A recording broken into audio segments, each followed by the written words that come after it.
সুপ্রিয় শিক্ষার্থীরা, আসসালামু আলাইকুম। আশা করি সবাই ভালো আছো, সুস্থ আছো, নিরাপদে আছো। জাতীয় বিশ্ববিদ্যালয় কর্তৃক পরিচালিত অনার্স তৃতীয় বর্ষের শান্তি ও সংঘর্ষ অধ্যয়ন পরিচিতি কোর্সের তৃতীয় ক্লাসে তোমাদেরকে স্বাগত জানাচ্ছি। আমি তাজুল ইসলাম, প্রভাষক, রাষ্ট্রবিজ্ঞান বিভাগ, চট্টগ্রাম কলেজ, চট্টগ্রাম। সুপ্রিয় শিক্ষার্থীরা, আজকে আমরা যে বিষয়টি আলোচনা করব সেটা হচ্ছে বর্তমান প্রেক্ষাপটে খুবই গুরুত্বপূর্ণ এবং বৈশ্বিকভাবে খুবই আলোচিত একটি বিষয়। সেটা হচ্ছে ডিসআর্মামেন্ট বা নিরস্ত্রীকরণ। আমরা নিরস্ত্রীকরণ শব্দটার সাথে কম বেশি সবাই পরিচিত। আজকে একটু বিস্তারিত আলোচনায় যাব। শিক্ষার্থীরা, আমরা দেখতে পাচ্ছি একটা ইমেজের মধ্যে অনেকগুলো অস্ত্রের আগুনে লেলিহান শিখা দেখা যাচ্ছে। আগুনে পুড়িয়ে দেওয়া হচ্ছে অনেকগুলো অস্ত্র। এর মাধ্যমে বোঝানোর চেষ্টা করেছি যে অস্ত্র নিরস্ত্রীকরণ বা অস্ত্র হ্রাসকরণ বা অস্ত্র সীমিতকরণ বিষয়টা এখানে আমি প্রতিভাত করার চেষ্টা করেছি। তাহলে তোমরা বুঝতেই পেরেছো, নিরস্ত্রীকরণ মানে হচ্ছে অস্ত্র সীমিতকরণ, অস্ত্র হ্রাসকরণ, অস্ত্র শূন্যকরণ, যে কোনোটাই বলতে পারি। তাহলে আমরা একটু সংজ্ঞায় যাই। হোয়াট ইজ ডিসআর্মামেন্ট, নিরস্ত্রীকরণ কি সে সম্পর্কে একটু স্লাইডে কি আছে আমরা দেখে নিচ্ছি। Disarmament is the act of reducing, limiting or abolishing weapons. কথাটা আমি একটু আগেই বলেছি যে নিরস্ত্রীকরণ হচ্ছে অস্ত্র হ্রাসকরণ, অস্ত্র সীমিতকরণ এবং অস্ত্র বিলুপ্তিকরণ। Disarmament generally refers to countries' military or specific types of weaponry. সামরিক বাহিনীর যে সমস্ত অস্ত্রগুলো আছে সেগুলো সীমিতকরণের বিষয়টা নিরস্ত্রীকরণের অন্তর্ভুক্ত। Disarmament is often taken to mean total eliminations of weapons of mass destruction such as nuclear weapons. পরমাণু অস্ত্র সহ গণবিধ্বংসী যে কোনো অস্ত্রের সীমিতকরণ বা ধ্বংসকরণ অথবা বিলুপ্তিকরণের প্রক্রিয়াটা হচ্ছে নিরস্ত্রীকরণ। তাহলে আমরা শাব্দিকভাবে যেটা বুঝছি সেটা হচ্ছে নিরস্ত্রীকরণ মানে হচ্ছে অস্ত্র সীমিতকরণ, অস্ত্র হ্রাসকরণ অথবা অস্ত্র বিলুপ্তিকরণ। কিন্তু যদি ভূৎপত্তিগত বা অর্থগত দিক থেকে আর একটু গভীরে যায় তাহলে বুঝবো নিরস্ত্রীকরণ মানে হচ্ছে একটা রাষ্ট্রের টোটাল সামরিক যে বাহিনী আছে, সামরিক বাহিনী সহ সামরিক সরঞ্জাম সহ সমস্ত সামরিক বিষয়গুলোকে সীমিতকরণ বা হ্রাসকরণ যে প্রক্রিয়া সেটাকে নিরস্ত্রীকরণ হিসেবে আমরা সংজ্ঞায়িত করতে পারি। তাহলে আমরা সামনের দিকে যাই, কি দেখি কি আছে। আমাদের মূল ফোকাসটা হচ্ছে বর্তমান বিশ্বে নিরস্ত্রীকরণের পথে যে সমস্ত বাধাগুলো আছে, যে সমস্ত অন্তরায়গুলো আছে সেগুলো আমরা একটু আলোচনা করব। আমরা ইমেজে দেখছি যে যাতায়াতের পথে একটা বিশাল পাথর, বিশাল একটা শিলা বাধা সৃষ্টি করেছে। এর মাধ্যমে বোঝানোর চেষ্টা করেছি যে অবস্টিকলস টু সাকসেস অফ ডিসআর্মামেন্ট, নিরস্ত্রীকরণের পথে যে সমস্ত বাধাগুলো আছে সেগুলো আমরা একটু দেখব।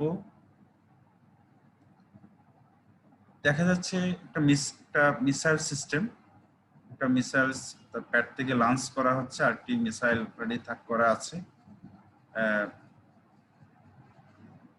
নিরস্ত্রীকরণ কেন হচ্ছে না বা নিরস্ত্রীকরণ কেন আমরা সফলভাবে নিরস্ত্রীকরণটা করতে পারি না, এর পেছনে যে সমস্ত কারণগুলো রয়েছে সেগুলো আমরা একটু আলোচনা করব। আমরা দেখছি প্রথম যে কারণে নিরস্ত্রীকরণ হয় না সেটা হচ্ছে ন্যাশনাল ডিফেন্স সিস্টেম।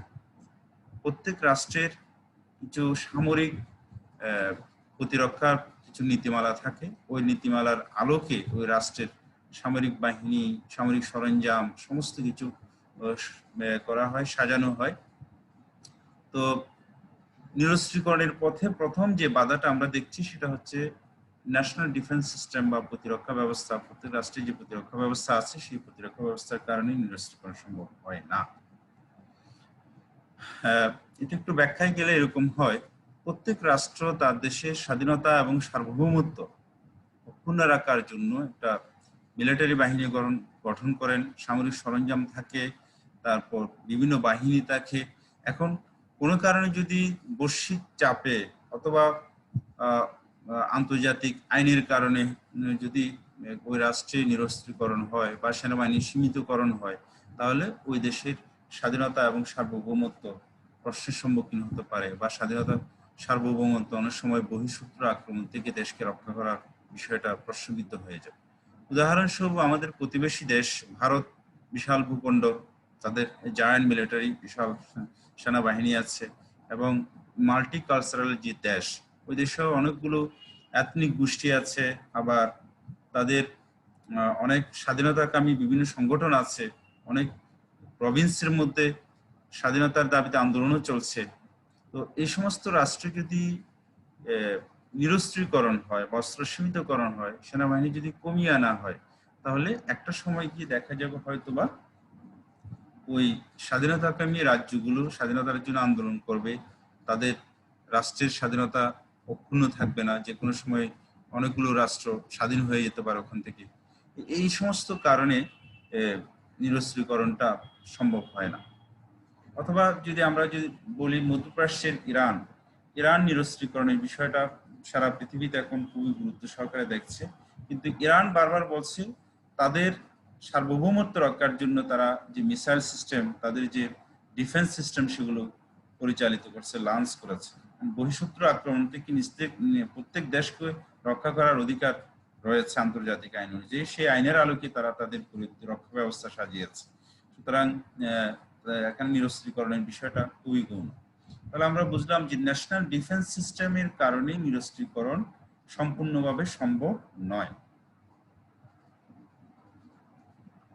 আমরা দেখছি যে এখানে দাবা খেলার কিছু যে গুটিগুলো আছে, এর মাধ্যমে আমি বোঝানোর চেষ্টা করেছি, একজন দাঁড়িয়ে আছে আর বাকি সবাইকে সে ফেলে দিয়েছে। এর মাধ্যমে আমরা বুঝলাম যে এই যে রিজনাল ডমিনেন্স প্রায়োরিটি, বর্তমান বিশ্বে আঞ্চলিক যে আধিপত্য সেটা অনেক বড় হয়ে দেখা দিচ্ছে। অনেক সময় আঞ্চলিক যে শক্তিশালী রাষ্ট্রগুলো আছে, সেই রাষ্ট্রগুলো তার প্রতিবেশীদের সাথে বন্ধুভাবাপন্ন আচরণ করে না। বন্ধুভাবাপন্ন আচরণ না করার কারণে, প্রতিবেশীকে বন্ধু হিসেবে না নিতে পারার কারণে জায়ান্ট যে রাষ্ট্রগুলো আছে, যে রাষ্ট্রগুলো মিলিটারি অর্থনীতি দিক থেকে অনেক বড়, সেই রাষ্ট্রগুলো সাথে পাল্লা দিতে গিয়ে প্রতিবেশী রাষ্ট্রগুলো অস্ত্রীকরণ বা অস্ত্র শস্ত্র সজ্জার যে বিষয়টা, অস্ত্র বাড়ানোর যে প্রক্রিয়া, সেটার দিকে মনোনিবেশ করে। অকারান্তে বড় রাষ্ট্র তাদের বৈশ্বিকভাবে তাদের আধিপত্য টিকিয়ে রাখার জন্য, প্রতিবেশীদেরকে গায়েল করার জন্য, প্রতিবেশীকে করত রাজ্যে পরিণত করার জন্য তারা তাদের যে মিলিটারি পাওয়ার সেটাকে আরো বেশি শক্তিশালী করে, তাদের যে সামরিক সরঞ্জাম আছে সেগুলো আরো বেশি সুসজ্জিত করে। এতে করে যে নিরস্ত্রীকরণের যে বিষয়টা, সেটা গৌণ হয়ে যায়, নিরস্ত্রীকরণ আসলে সম্ভব হয়। যেমন আমরা যদি ব্যালেন্স অফ পাওয়ারের দিকে যাই, আমাদের প্রতিবেশী দেশ ভারত যখন প্রচুর অস্ত্র শস্ত্রের দিকে অস্ত্রীকরণ হয়, অস্ত্র ডেভেলপমেন্ট হয়, তখন প্রতিবেশী ভারত, পাকিস্তান শত্রুভাবাপন্ন রাষ্ট্র হওয়ার কারণে তাদের ইকোনমিক সলভেন্সি না থাকার পরেও তারা রাশিয়ার, চায়নার কাছ থেকে বা আমেরিকার কাছ থেকে অস্ত্র কিনে। কেন? ব্যালেন্স অফ পাওয়ারের জন্য। অর্থাৎ পাকিস্তান মনে করে যদি Bharat weapon destruction, man destruction উইপনের দিকে যায়, মরণ বিধ্বংসী অস্ত্র প্রচুর পরিমাণে সজ্জিতকরণ হয়, তাহলে পাকিস্তানের সার্বভৌমত্ব যে কোনো সময় লঙ্ঘিত হতে পারে, তা সার্বভৌমত্ব বিঘ্নিত হতে পারে। সেজন্য পাকিস্তানও তাদের মিলিটারি বলি বা তাদের সামরিক সরঞ্জাম বলি, সেগুলো আস্তে আস্তে মজুদ বাড়াতে থাকে। তো এই রিজনাল ডমিনেন্সির কারণে নিরস্ত্রীকরণ আসলে হচ্ছে না। এটা আরো অনেক উদাহরণ দেওয়া যায়। মধ্যপ্রাচ্যের মধ্যে সৌদি আরব যখন আমেরিকার কাছ থেকে অস্ত্র কিনে, ঠিক সৌদি আরবের প্রতিপক্ষ তাদের সার্বভৌমত্ব রক্ষার জন্য বা তাদের আধিপত্য টিকিয়ে রাখার জন্য মধ্যপ্রাচ্যে ইরান, পাশাপাশি রাশিয়ার কাছ থেকে বা ফ্রান্সের কাছ থেকে বা পৃথিবীর চায়নার কাছ থেকে তারাও অস্ত্র কিনে। কেন? ব্যালেন্স অফ পাওয়ারে তাদের আধিপত্য যেন টিকে থাকে সেজন্য। আমরা দেখছি অনেকগুলো অস্ত্র এখানে ফিনান্সিয়াল অ্যান্ড কমার্শিয়াল কনসিডারেশন, নিরস্ত্রীকরণের পথে আরেকটি বড় বাধা হচ্ছে অস্ত্রের ব্যবসা। অস্ত্রের সাথে অনেক টাকা পয়সা জড়িত, ডলার জড়িত, বৈশ্বিক ইকোনমি জড়িত, যার কারণে নিরস্ত্রীকরণ সম্ভব হচ্ছে না। একটু ব্যাখ্যায় গেলে হয়তো তোমরা সহজে বুঝতে পারবে। রাশিয়া তাদের অর্থনীতির বিশাল একটা অংশ, তাদের যে বৈদেশিক আয় বা রপ্তানির আয়ের একটা বিশাল অংশ অর্জন করে অস্ত্র বিক্রি করে। একইভাবে আমেরিকার তাদের অস্ত্র বিক্রি করে, তারাও একটা বিশাল বৈদেশিক আয় অর্জন করে। চায়না, এই সমস্ত রাষ্ট্রগুলো যারা পশ্চিমা যে শক্তিশালী রাষ্ট্রগুলো আছে সামরিক দিক থেকে, টেকনোলজির দিক থেকে, তারা যদি অস্ত্র বিক্রি করতে না পারে তাহলে তাদের আয়ের একটা বিশাল অংশ থেকে তারা বঞ্চিত হবে। সেজন্য তারা কখনো চায় না বিশ্বে একটি সফল নিরস্ত্রীকরণ হোক, সারা বিশ্বের মধ্যে অস্ত্রের যে ঝঞ্ঝনানি সেটা কমুক, সেটা কখনো প্রত্যাশা করে না। তারা মুখে বললেও বাস্তবে সেই অস্ত্রের প্রত্যাশা, তারা অস্ত্র হ্রাসের যে প্রত্যাশা সেটা আদৌ তারা করে না, যার কারণে সফল নিরস্ত্রীকরণ যেটা সেটা সম্ভব হচ্ছে না।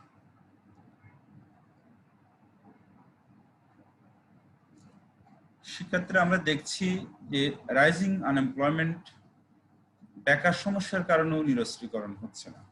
এটাও বেকার সমস্যা একটা নিরস্ত্রীকরণের পথে বড় অন্তরায়। আমরা দেখছি একটা চেয়ার নিয়ে দুই গ্রুপের মধ্যে টানাটানি হচ্ছে, অর্থাৎ চেয়ারটাকে দখল করার জন্য উভয় দিক থেকে একটা প্রতিযোগিতা সৃষ্টি হয়েছে, উভয় দিক থেকেই একটা হুড়াহুড়ি আসছে। চেয়ার দখলের যে প্রতিযোগিতা সেটা আমরা দেখছি। এর মাধ্যমে আমি বোঝানোর চেষ্টা করেছি যে যদি নিরস্ত্রীকরণ হয় তাহলে পৃথিবীতে যে সমস্ত অস্ত্র কোম্পানিগুলো আছে সে অস্ত্র কোম্পানিগুলোতে যে সমস্ত কর্মকর্তা কর্মচারীরা আছেন তারা তাদের কর্মচ্যুত হবেন, তাদের চাকরিচ্যুত হবেন, তারা বেকার হয়ে যাবেন। হ্যাঁ, তো যার কারণে একটা বিশাল উন্নত রাষ্ট্রের বিশাল জনগোষ্ঠী যারা টেকনোলজি দিক থেকে খুবই সাউন্ড, প্রযুক্তিগত দিক থেকে যারা খুবই দক্ষ, তারা এই সামরিক খাতে তাদের কি বলে এফোর্ট যেটা সেটা ব্যয় করে। কারণ কোনো কারণে যদি সারা বিশ্বে অস্ত্র হ্রাস হয়, নিরস্ত্রীকরণের দিকে যায় বা একটা লিমিটেশন চলে আসে পর্যন্ত অস্ত্র একটা রাষ্ট্র রাখতে পারবে, তখন আলটিমেটলি ওই রাষ্ট্রগুলোতে বিশাল বেকারত্ব সৃষ্টি হয়ে যাবে। যেমন আমেরিকান যে লকহিড কোম্পানি আছে, ওই কোম্পানি পৃথিবীর সবচেয়ে শক্তিশালী অস্ত্র কোম্পানি। বর্তমান বিশ্বে F-35, F-16 বা F-22 এই সমস্ত যে রাফটার বিমানগুলো আছে, এই বিমানগুলো ফাইটার জেটগুলো তারাই তৈরি করেছে। এখন কোনো কারণে যদি এই অস্ত্রের সীমিতকরণ হয় বা নিরস্ত্রীকরণের দিকে যায়, তাহলে আলটিমেটলি লকহিড বা উন্নত যে সমস্ত কোম্পানিগুলো আছে অস্ত্র তৈরি করে যে কোম্পানিগুলো, তাদের প্রচুর কর্মকর্তা কর্মচারীকে চাকরিচ্যুত করতে হবে। তো এই যে বেকারত্বের একটা প্রেশার বা বেকারত্বের একটা যে সম্ভাবনা রয়েছে, সেটা কারণেও নিরস্ত্রীকরণ, সফল যে নিরস্ত্রীকরণ আমরা বলছি সেই নিরস্ত্রীকরণ আদৌ হচ্ছে না।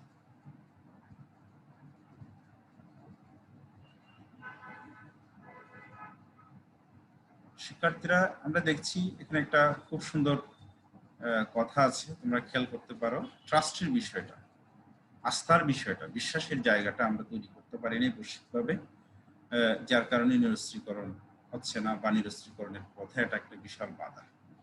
এখানে একটা সুন্দর বাক্য আছে, takes years to build, second to break and forever to repairs।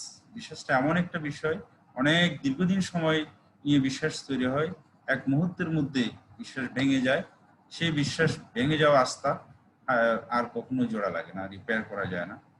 ঠিক তেমনি ভাবে নিরস্ত্রীকরণের পথে একটা আস্থার সংকট রয়েছে। যেমন একটা রাষ্ট্র নিরস্ত্রীকরণের দিকে গেল, কিন্তু তার প্রতিবেশী রাষ্ট্রগুলো অস্ত্র সমৃদ্ধকরণ করলো, অস্ত্র বাড়ালো, তখন আলটিমেটলি যে রাষ্ট্রটা নিরস্ত্রীকরণের দিকে এগোচ্ছে তার দেশের সার্বভৌমত্ব ঝুঁকির মধ্যে পড়ে যায়।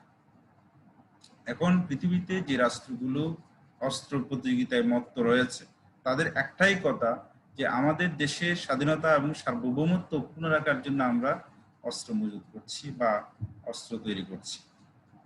তো এখন বৈশ্বিকভাবে গ্লোবালি যদি এমন কোনো বিষয় বা এমন কোনো আইন আমরা তৈরি করতে পারতাম যে আইনের প্রতি সবাই শ্রদ্ধাশীল, যে আইনের সঠিক অনুশাসন থাকবে, সঠিক প্রয়োগ থাকবে, এবং আইনের ব্যত্যয় হলে ওই রাষ্ট্রকে জাতিসংঘের গণ্ডির মধ্যে থেকে তাকে বিচ্ছিন্ন হয়ে যেতে হবে, যে সে মূল স্ট্রিম থেকে একেবারে বিচ্ছিন্ন হয়ে যাবে, এরকম কোনো আইন যদি আমরা সার্বজনীন যদি কোনো ল তৈরি করতে পারতাম বা আস্থা যদি আমরা তৈরি করতে পারতাম তাহলে নিরস্ত্রীকরণ সম্ভব।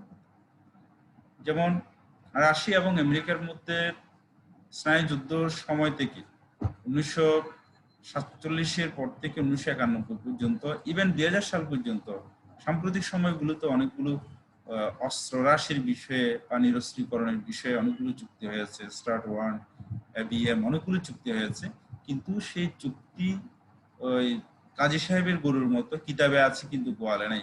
বাস্তবেই চুক্তির কোনো প্রতিফলন বিশ্ববাসী দেখে নেই, শুধু রেজুলেশন হয়েছে বা কন্ট্রাক্ট হয়েছে, চুক্তি হয়েছে, বাস্তবে সেগুলো কোনো প্রতিফলন হয়নি। আমেরিকাও অস্ত্র হ্রাস করে নাই, রাশিয়াও অস্ত্র হ্রাস করে নাই। হ্যাঁ, চুক্তি করেছে, বিশ্ববাসীকে দেখিয়েছে চুক্তি করে, কিন্তু বাস্তবে অস্ত্র হ্রাস হয়নি। কেন? আমেরিকা মনে করছে রাশিয়া, আমি অস্ত্র যদি হ্রাস করি, আমার পরমাণুস্ত্র যদি আমি কমিয়ে নেই, এগুলো যদি ধ্বংস করে দিই, রাশিয়া তার কমাবে না, বা রাশিয়া কমালেও সেটা তো আমরা দেখছি না। এই যে আস্থার জায়গা অভাবটা, আস্থার অভাবের কারণে এই নিরস্ত্রীকরণ বা সফল যে নিরস্ত্রীকরণ সেটা আমরা পাচ্ছি না, বা বিশ্ববাসী সেটা অ্যাভেল করতে পারছে না। যে lack of mutual trust and confidence, পারস্পরিক আস্থা অভাবের কারণেই, আস্থার অভাবের কারণেই নিরস্ত্রীকরণটা হচ্ছে না। সুপ্রিয় শিক্ষার্থীরা, আমরা দেখছি এখানে অনেকগুলো মানুষ, এটা হয়তো ইন্টারন্যাশনাল অর্গানাইজেশনের কোনো সামিট হবে, আমরা দেখছি মানুষগুলো গুচ্ছভাবে সবাই একটা প্ল্যাটফর্মে গিয়ে কথা বলছে না, বিচ্ছিন্নভাবে আলাদা আলাদাভাবে কথা বলছে। এর মাধ্যমে আমরা কি বলছি, কি বুঝছি? এর মাধ্যমে তোমরা বুঝতে পারছো যে আমরা আন্তর্জাতিক যে ইস্যুগুলো আছে, আন্তর্জাতিক রাজনীতির যে সমস্ত সমস্যাগুলো আছে, সেই সমস্ত সমস্যাগুলোকে সঠিকভাবে চিহ্নিত করে সবাই একই মেন্টালিটি নিয়ে, একই প্ল্যাটফর্মে নিয়ে, একই সদিচ্ছা এবং আন্তরিকতা নিয়ে এগুলো সমস্যাগুলো সলভ করতে আমরা চাচ্ছি না। আমরা গুচ্ছভাবে বিচ্ছিন্নভাবে সমস্যা নিয়ে কথা বলছি, সার্বিক সমস্যা নিয়ে আমরা কথা বলছি না। অর্থাৎ আন্তর্জাতিক রাজনীতিতে যে সমস্ত রাষ্ট্রগুলো শক্তিশালী, যাদের যাদের প্রভাবে বিশ্ব রাজনীতি প্রভাবিত হয়, যাদের ডাইমেনশন রয়েছে, ডমিনেশন রয়েছে, হিজেমনি রয়েছে, ওই সমস্ত রাষ্ট্রগুলো একই খাতারে এসে সঠিক সমস্যার চিহ্নিত করে সমাধানের দিকে এগোচ্ছে না। যেমন ফিলিস্তিনের ইস্যুতে আমেরিকা এক প্ল্যাটফর্ম থেকে কথা বললে, রাশিয়া অন্য প্ল্যাটফর্ম থেকে কথা বলে, চায়না অন্য প্ল্যাটফর্ম থেকে কথা বলে, ইউরোপিয়ান ইউনিয়নের মধ্যে ব্রিটেন, ফ্রান্স তারা এক ধরনের কথা বলে, যার কারণে ফিলিস্তিন সমস্যাটার সঠিক সমাধান হচ্ছে না। একইভাবে ভারত পাকিস্তানের কাশ্মীর ইস্যুকে কেন্দ্র করলেও একই আলোচনা। অর্থাৎ বৈশ্বিক যে সমস্যাগুলো আছে সেই সমস্যাগুলোতে আমরা একটা প্ল্যাটফর্মে গিয়ে, একটা জায়গায় এসে সবার একটা একটা সঠিক দিক নির্দেশনার আলোকে আমরা সমস্যাগুলো চিহ্নিত করি না এবং সমাধানের দিকে এগিয়ে যাচ্ছি না, যার কারণে সফল যে নিরস্ত্রীকরণ, সেই নিরস্ত্রীকরণটা আমরা পাচ্ছি না।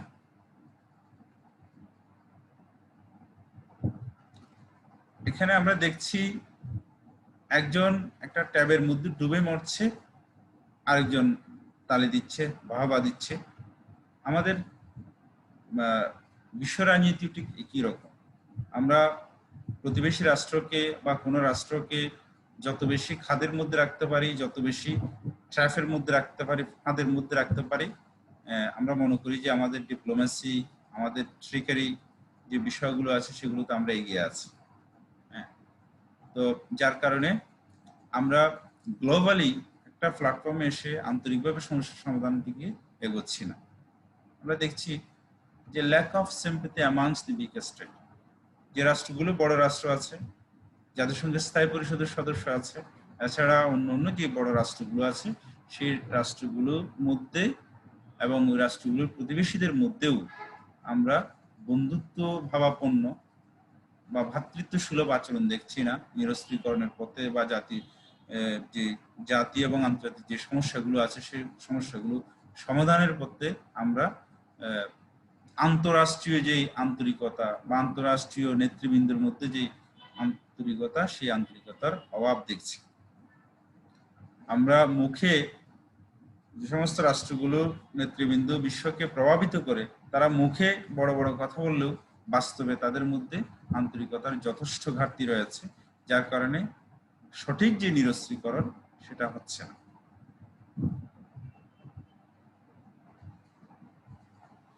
প্রিয় শিক্ষার্থীরা, এই ম্যাচটা খুবই গুরুত্বপূর্ণ। এটার সাথে আমাদের এই ভারতীয় উপমহাদেশের রাষ্ট্রগুলো কম বেশি আমরা এটার সাথে পরিচিত সবাই। তোমরা একটু খেয়াল করো, দেখবে আমরা দেখছি মাঝখানে একজন টুপিওয়ালা ভদ্রলোক উনি আছেন এবং ওনার শরীর থেকে বিভিন্ন জায়গায় অনেকগুলো হাত, সাপের ন্যায় অনেকগুলো হাত বের হয়ে বিভিন্ন জায়গায় তারা দখল করে নিয়েছে। এই ইমেজের মাধ্যমে আমি দেখিয়েছি যে এই ভদ্রলোক একজন ব্রিটিশ বংশোদ্ভূত নাগরিক। উনি ব্রিটিশরা, প্রতীকী অর্থে আমি বুঝিয়েছি, ব্রিটিশরা কানাডা, ইন্ডিয়া, ইজিপ্ট এবং পৃথিবীর অনেকগুলো রাষ্ট্র, বিভিন্ন মহাদেশের অনেকগুলো রাষ্ট্রকে তারা উপনিবেশে পরিণত করেছিল। আমরা জানি আমাদের ভারতীয় উপমহাদেশে প্রায় 190 বছর ব্রিটিশ শাসন শোষণ ছিল। কানাডা ব্রিটিশ শোষণের মধ্যে ছিল, মিশর ছিল ব্রিটিশ শোষণের মধ্যে। এরকম বিশ্বের অনেকগুলো মহাদেশের অনেকগুলো রাষ্ট্র যেগুলো দীর্ঘদিন ধরে, প্রায় কমনওয়েলথভুক্ত যে রাষ্ট্রগুলো আছে 53টি রাষ্ট্র, সবগুলোই রাষ্ট্র ব্রিটিশদের এক সময় উপনিবেশ ছিল। তো এই ব্রিটিশ উপনিবেশিক মন মানসিকতার কারণে নিরস্ত্রীকরণটা সঠিকভাবে হচ্ছে না। এটার ব্যাখ্যাটা এরকম দাঁড়ায় যে উপনিবেশ এখন হয়তো দ্বিতীয় বিশ্বযুদ্ধোত্তর উপনিবেশ আর নাই, কিন্তু নব্য উপনিবেশ আসছে, নতুন রূপ নিয়ে আসছে উপনিবেশ। সেই নব্য উপনিবেশটা হচ্ছে সাম্রাজ্যবাদ। আমরা একটু খেয়াল করলে বুঝবো, এই সাম্রাজ্যবাদের মাধ্যমে এখন উন্নত রাষ্ট্রগুলো, যে ইউরোপের বা আমেরিকা, যে রাষ্ট্রগুলো পুঁজিতে, প্রযুক্তিতে, অর্থনীতিতে উন্নত, ওই রাষ্ট্রগুলো এখন অন্যের ভূখণ্ড দখলের দিকে মনোনিবেশ না করে বাজার দখলের দিকে যাচ্ছে। এখন আমাদের বাংলাদেশে 15 কোটি মানুষ আছে, ভারতে 100 কোটি মানুষ, 120 কোটি মানুষ আছে। এই 100 কোটি মানুষের ভূখণ্ড দখল করার চেয়ে 100 কোটি মানুষের বাজার যদি দখল করা যায়, তাহলে এটাই সবচেয়ে বেশি তাদের জন্য লাভ। যার কারণে তারা নব্য উপনিবেশবাদের মাধ্যমে সাম্রাজ্যবাদ বিস্তার করছে। বিশ্বের বিভিন্ন রাষ্ট্রের যে বাজারগুলো আছে, বিভিন্ন রাষ্ট্রের যে অভ্যন্তরীণ রাজনীতি, তারপর অর্থনৈতিক যে পলিসি আছে, যে অভ্যন্তরীণ যে সমস্ত রাষ্ট্রীয় পলিসিগুলো আছে, সেই সমস্ত পলিসিতে তারা বিভিন্ন ধরনের উপদেশ দিয়ে থাকেন, বিভিন্ন ধরনের পরামর্শ দিয়ে থাকেন। হ্যাঁ, এবং ওই রাষ্ট্রগুলোকে বিভিন্নভাবে রাজনৈতিক অভ্যুত্থানের ক্ষেত্রে তারা সহযোগিতা করে থাকেন। তো এই নব্য পরিবেশবাদী চিন্তার কারণে, সাম্রাজ্যবাদী চিন্তার কারণে নতুন করে সুন্দরভাবে অস্ত্র হ্রাসকরণ বা অস্ত্র সীমিতকরণের যে বিষয়টা, সেটা আমরা পাচ্ছি না। কেন পাচ্ছি না? ইউরোপের বা আমেরিকার উন্নত রাষ্ট্রগুলো কখনো চায় না তৃতীয় বিশ্বের উন্নয়নশীল রাষ্ট্র বা উন্নত রাষ্ট্রে অস্ত্রশস্ত্রে বলীয়ান হোক, তারা সামরিক দিক থেকে এগিয়ে যাক, সেটা তারা কখনো আশা করে না। যার কারণে যদি সঠিক নিরস্ত্রীকরণ হয়, তাহলে ওই রাষ্ট্রগুলোর নিরস্ত্রীকরণের দিকে যেতে হবে। আর নিরস্ত্রীকরণ যখন হবে, তখন বিশ্বে তাদের যে প্রভাব সেটা আর থাকবে না। বৈশ্বিকভাবে তাদের যে ডমিনেন্স সেটা কমে যাবে। সেজন্য নব্য পরিবেশবাদী চিন্তা পোষণকারী যে রাষ্ট্রগুলো আছে, ইউরোপ এবং আমেরিকা, তারা কখনো আশা করে না যে গরিব রাষ্ট্রগুলো বা পৃথিবীতে নতুন করে নিরস্ত্রীকরণ হোক, সফল নিরস্ত্রীকরণ হোক। এটা একটা নিরস্ত্রীকরণের পথে বিশাল অন্তরায় বা বাধা। শিক্ষার্থীরা, আমরা দেখছি আমেরিকার সাবেক প্রেসিডেন্ট মিস্টার বুশ এবং Putin, Russian president Vladimir Putin, ওনারা একটা রেজুলেশনে বা চুক্তিতে যাচ্ছেন, ইফেক্টিভনেস অফ কন্ট্রাক্ট। বিশ্বে অনেকগুলো চুক্তি হয়েছে। আমরা যদি ইতিহাসের দিকে তাকাই, তাহলে দেখবো অনেকগুলো চুক্তি হয়েছে বৈশ্বিকভাবে। ওই চুক্তিগুলোর কার্যকারিতা নিয়ে বড় প্রশ্ন আছে। আমেরিকা এবং রাশিয়ার মধ্যে অনেকগুলো চুক্তি হয়েছে, আমি একটু আগেই বলেছি, কিন্তু সেই চুক্তির কার্যকারিতা যেটা, সেটা সঠিক চুক্তির যে কার্যকারিতা সেটা আমরা দেখছি না। আইবিএম, স্টার্ট, এই সমস্ত যে চুক্তি হয়েছে, এই চুক্তি আদৌ ফলপ্রসূ কোনো চুক্তি হয় নাই, বা এটাগুলো কার্যকারিতা আমরা দেখি। ভারত পাকিস্তানের মধ্যেও সামরিক ইস্যুতে নিরস্ত্রীকরণের বিষয়ে অনেকগুলো চুক্তি হয়েছে, সেগুলোর প্রয়োগ নাই। তাহলে এই যে গ্লোবালি অনেকগুলো চুক্তি হচ্ছে নিরস্ত্রীকরণ ইস্যুতে, বস্ত্র হ্রাসকরণের বিষয়ে, কিন্তু সেগুলোর সঠিক যে প্রয়োগ, সে প্রয়োগ না থাকার কারণে দেখা যাচ্ছে নিরস্ত্রীকরণ হচ্ছে না। সফল যে নিরস্ত্রীকরণ, সে নিরস্ত্রীকরণ হচ্ছে না।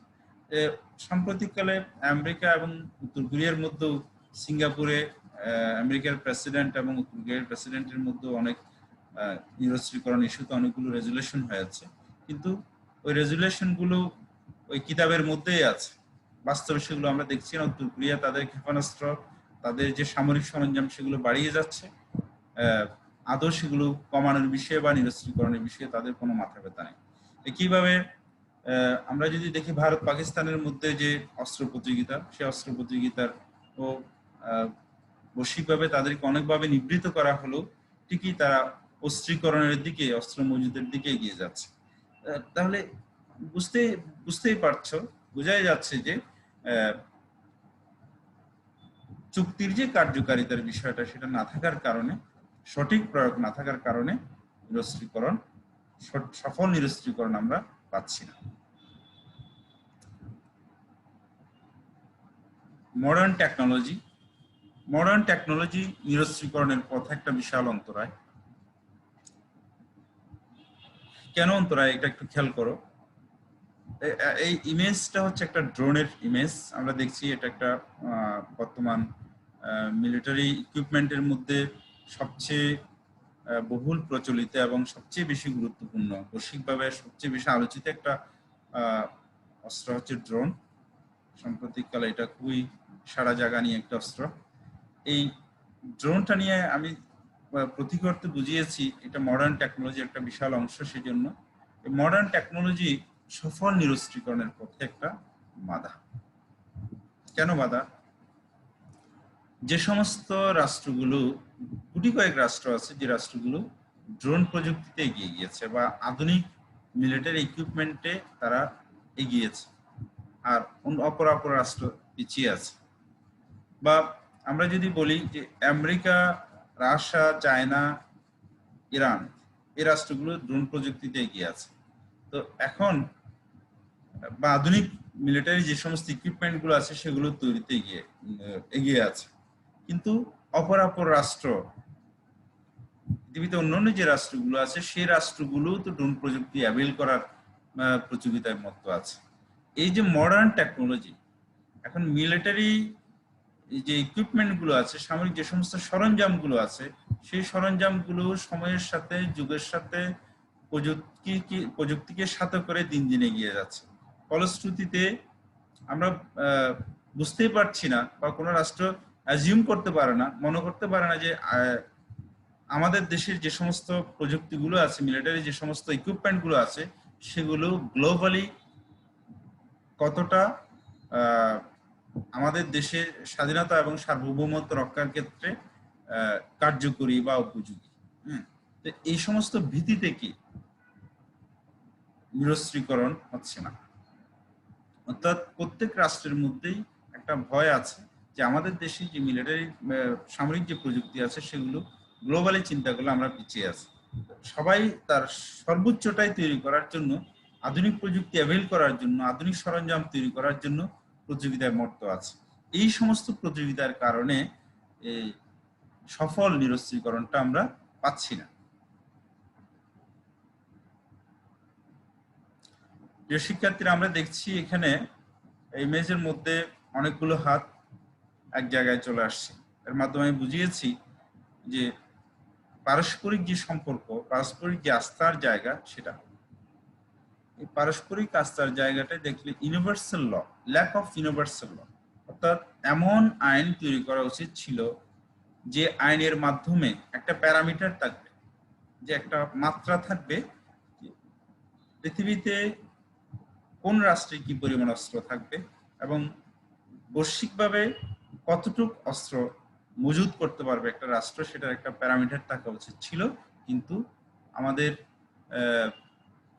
বিশ্বের যে সমস্ত ডিসিশন মেকার আছে, যে সমস্ত থিঙ্ক ট্যাঙ্ক আছেন, তারা চান না যে এমন কোন আইন হোক যে আইনের মাধ্যমে একটা সার্বজনীন অস্ত্র হ্রাস করার যে প্রক্রিয়া সেটা কার্যকর করা যাবে।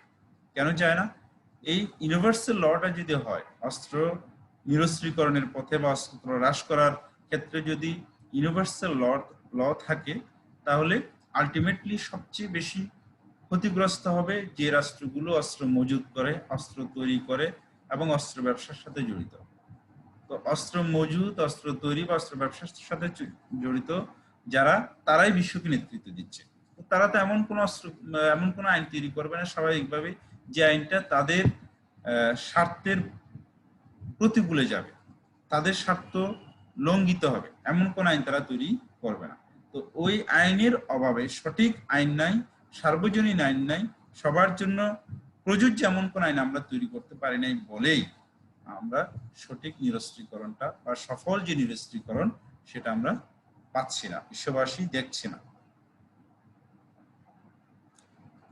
তারপরে এখানে দেখো শিক্ষার্থীরা, অনেকগুলো অস্ত্র আমরা খেয়াল করলে দেখবো, একেবারে তরবারি থেকে শুরু করে রকেট লঞ্চার পর্যন্ত, রেভলভার পর্যন্ত, গ্রেনেড পর্যন্ত বিভিন্ন ধরনের আছে, অস্ত্র আছে।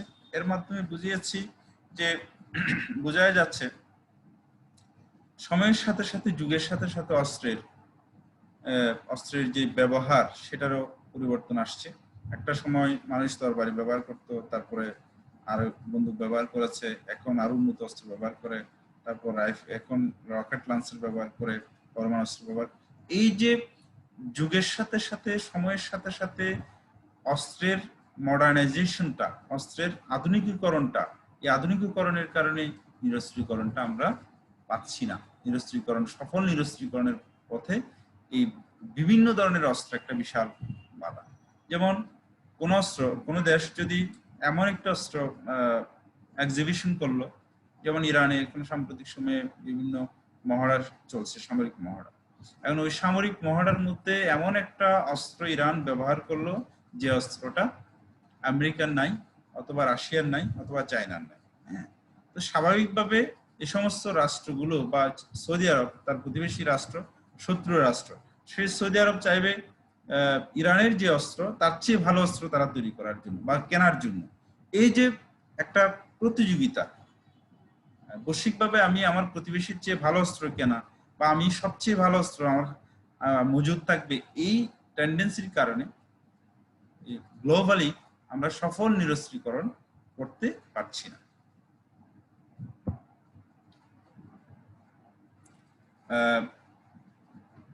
শিক্ষার্থীরা, আমরা দেখছি এখানে একজন ভদ্রলোক একেবারে পাহাড়ের চূড়ায় উঠেছেন, চূড়ায় উঠে উনি দাঁড়িয়ে আছেন।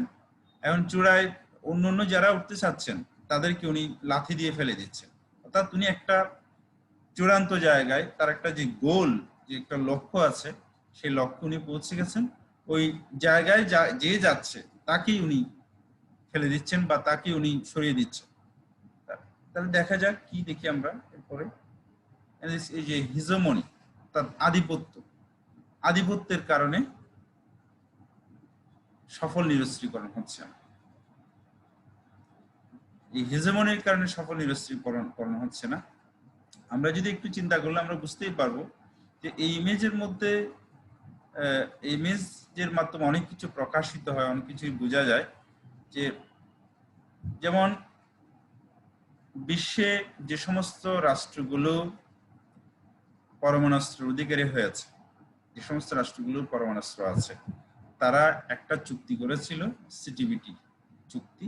ওই চুক্তির আওতায় তারা বলেছিল পৃথিবীতে আর কোনো নতুন করে পরমাণুস্ত্র কেউ অর্জন করতে পারবে না বা পরমাণুস্ত্র কেউ তৈরি করতে পারবে না। কেন? এখন প্রশ্ন থাকতে পারে, কেন পারবে না? তোমার থাকলে আমার কেন থাকবে না? এই ইস্যুতে কেউ কথা বলতে পারবে না। হ্যাঁ, বলা হয়েছে নতুন করে আর কোনো রাষ্ট্র পরমাণু অস্ত্র তৈরি করতে পারবে না, এবং যেই পরমাণুস্ত্র তৈরি করতে চাচ্ছে বা ওই প্রযুক্তি যদি কেউ রপ্ত করতে চায়, ওই রাষ্ট্রকে অর্থনৈতিক অবরোধ দেওয়া হচ্ছে, সামরিক অবরোধ দেওয়া হচ্ছে, বৈশ্বিকভাবে তাকে কোণঠাসা করে রাখা হচ্ছে, তাকে এক ঘরে রেখে তার দেশের যে একটা অভ্যুত্থান তৈরি করার চেষ্টা করা হচ্ছে, বা যে সরকার পরমাণুস্ত্র তৈরির জন্য উদ্যোগ নিচ্ছে সেই সরকারকে ষড়যন্ত্রের মাধ্যমে হটিয়ে দিচ্ছে, সরিয়ে দিচ্ছে। এই ছবির মাধ্যমে ঠিক এই ছবিটা অনেকটা এরকম। একটা জায়গায় পরমাণু অস্ত্রধারী রাষ্ট্রগুলো একটা জায়গায় পৌঁছে গেছে, তারা চাচ্ছে না নতুন করে আর কোন অস্ত্র হোক, পরমাণুস্ত্রধারী রাষ্ট্রের তৈরি হোক বা পরমাণুস্ত্র অ্যাভেল করুক। এই প্রক্রিয়াটা চান। এই মেন্টালিটির কারণে আমরা যে বিষয়টা নিয়ে আলোচনা করছি, সঠিক যে নিরস্ত্রীকরণ, সেই নিরস্ত্রীকরণটা সম্ভব হচ্ছে না।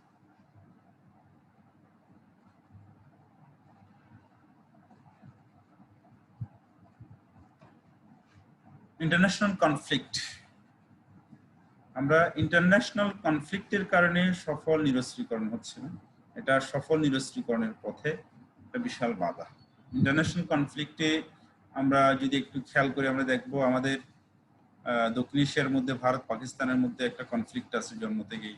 আবার পূর্ব এশিয়ার মধ্যে চায়না, পার্শ্বের রাষ্ট্রগুলোর মধ্যে চায়না এবং জাপানের মধ্যে একটা কনফ্লিক্ট আছে। আবার মধ্যপ্রাচ্যের মধ্যে ইরান এবং সৌদি আরবের মধ্যে আধিপত্য নিয়ে একটা কনফ্লিক্ট আছে। আবার ইউরোপের মধ্যে তুরস্ক এবং গ্রিসের মধ্যে একটা কনফ্লিক্ট আছে।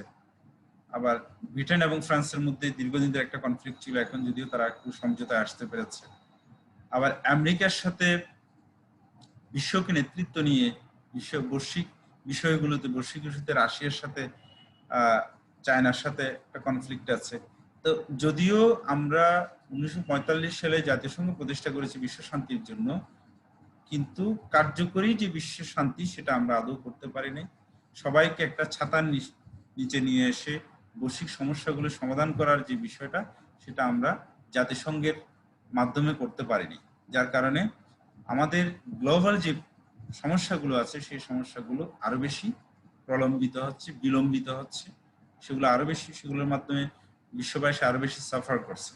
শুধু একটা ফিলিস্তিন ইস্যুতে আমরা দেখছি 1948 থেকে পর্যন্ত ফিলিস্তিন যে সংকট, সেই সংকটের সঠিক সমাধান জাতিসংঘ দিতে পারেনি। একইভাবে এরকম বললে অনেকগুলো সংকট রয়েছে। কাশ্মীর ইস্যু 1947 থেকে বর্তমান পর্যন্ত, ভারত পাকিস্তানের মধ্যে কাশ্মীর ইস্যুতে অনেকগুলো সমস্যা, যুদ্ধ হয়েছে 3-4টির মধ্যে।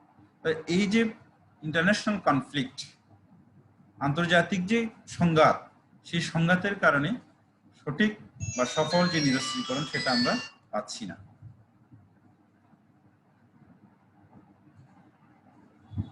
আমরা রেফারেন্সে চলে আসছি একেবারে শেষ দিকে। তোমাদের কোনো কোয়েরি থাকলে, কোনো কিছু জিজ্ঞাসা থাকলে সেগুলো করতে পারবে। তাহলে সুপ্রিয় শিক্ষার্থীরা, তোমাদেরকে অসংখ্য ধন্যবাদ। আহ, সবাই ভালো থাকবে, সুস্থ থাকবে, নিরাপদে থাকবে। আমি কম সময়ের মধ্যে তোমাদেরকে নিরস্ত্রীকরণের মধ্যে একটা জটিল বিষয় বোঝানোর চেষ্টা করেছি, উপস্থাপন করার চেষ্টা করেছি। আশা করি তোমরা এই ক্লাসটা যদি মনোযোগ দিয়ে দেখো এবং আত্মস্থ করো, তাহলে তোমাদের পরীক্ষায় কাজে আসবে এবং বাস্তব জীবনেও সেটা তোমাদের অনেক কাজে আসবে।